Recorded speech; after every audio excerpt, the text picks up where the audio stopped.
Welcome back to Inner Work Guidance. If you're new here, my name is Shubhali. I work at the nexus of coaching, therapeutic modalities, and spirituality as an inner work guide.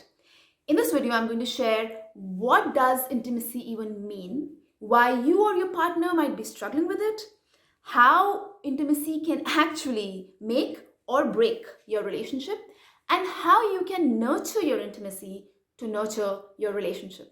Housekeeping first, 98% of the people who watch videos on this channel are non-subscribers.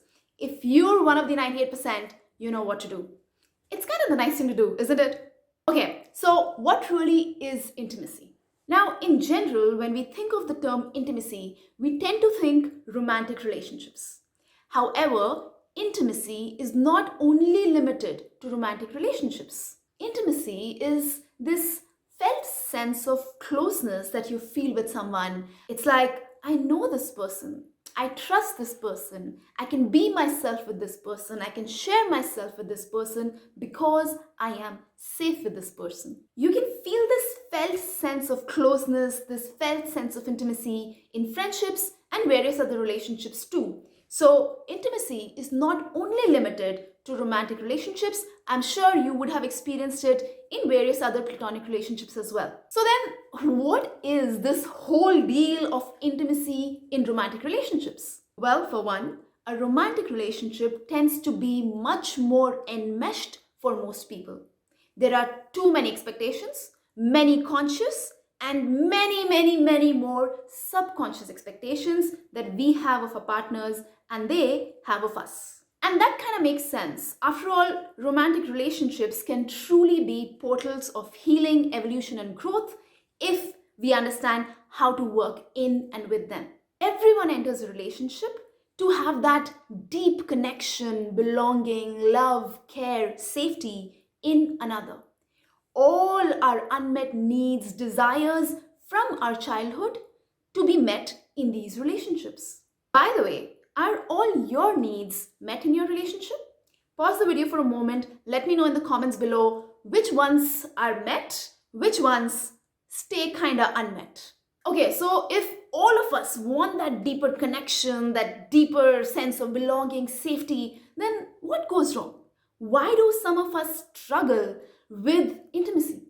You see, if intimacy means that I trust this person, I know this person, I'm safe with this person, it automatically also means that I must be okay being vulnerable with this person so that this person can see me for who I am, all of me, and hopefully accept me, continue loving me as I am with all my good, bad, ugly.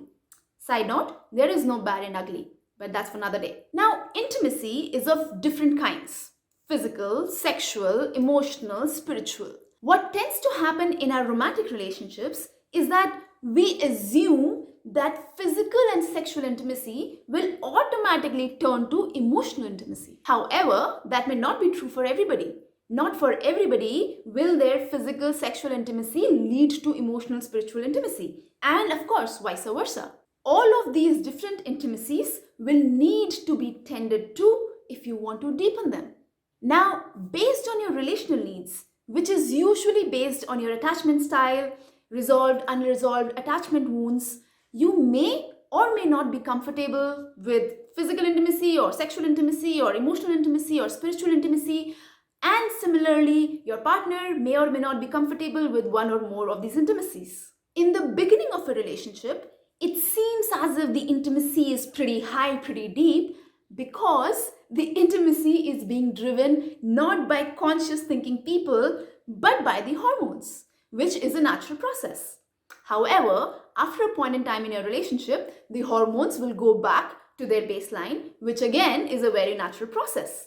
At that point in time, it has to be a conscious choice for us to continue developing, nurturing, deepening our intimacy in our relationship. If you and your partner are able to do that, that is, if you're able to continually nurture, deepen your intimacy, all different kinds of intimacies based on both of your needs, emotional intimacy, physical intimacy, sexual intimacy, spiritual intimacy, if you're able to continue understanding and deepening these different kinds of intimacies, then your relationship will be a haven for you. It will be a safe space, a space where you feel you belong, you feel loved, you feel cared for, you feel like you can be you, you'll be accepted for who you are, as you are. That's a space from where you can continually learn, heal, grow, and evolve as individuals and as a couple together. However, if you're unable to do that, if you're unable to nurture, nourish, deepen your intimacy, then either the relationship will begin to fall apart, or one or both of you will just be unhappy, unfulfilled in the relationship. So then how do you do that? How do you have a relationship where you are continually deepening, nourishing, nurturing your intimacy? The most important piece of work for this, I'm going to say it, is your inner work. To build intimacy in your relationship, you and your partner will need to have conversations about your needs, your wants, your desires, your hopes in relationship and in life in general. To have those conversations and to have healthy, deep intimacy, both you and your partner will have to understand yourselves, your needs, your deeper desires, your stuck emotional relational patterns, your insecurities. You will have to understand, acknowledge, see, accept all of those pieces. The more both of you understand yourselves, the more you'll be able to understand one another. The more you understand one another, the deeper your intimacy, the greater your relationship. Now, before you say, Shubhali, inner work is a lot. It's many things. Yes, it seems like a lot. Yes, it is many things. And it is the answer to all of your mental, emotional, relational issues. However, at the same time, I will also share some strategies that are easy to do, that you can do right away on a day-to-day basis with your partner to deepen your intimacy in your relationship. 1. Set a daily time slot where you and your partner have kind of a check-in time. You share your day, how your day was, what's up with you, what's alive in you, how things were for you, all of those things, being fully present to one another with no other distraction, no other disturbance. This will build your emotional intimacy. 2nd, spend some time every day in physical proximity. This is non-sexual. It has nothing to do with sexual intimacy per se. It can lead to sexual intimacy, but this is a category of intimacy on its own, physical intimacy. 3rd, talk sex. Talk about each other's sexual needs to try and move towards a space where both people's needs can be fulfilled. 4th, share your bigger ideologies with each other. Talk about life, talk about how you think about life, what your worldview is, how you perceive things, how you think about love, relationships, life. All of that adds to your spiritual and your life intimacy. Building intimacy is simple, really. What makes it feel complicated are the unresolved attachment wounds, relationship patterns that we are either unaware of or are stuck in. If you've been trying to resolve your emotional, relational patterns, wounds for a while now, I'd love to see if I can support you.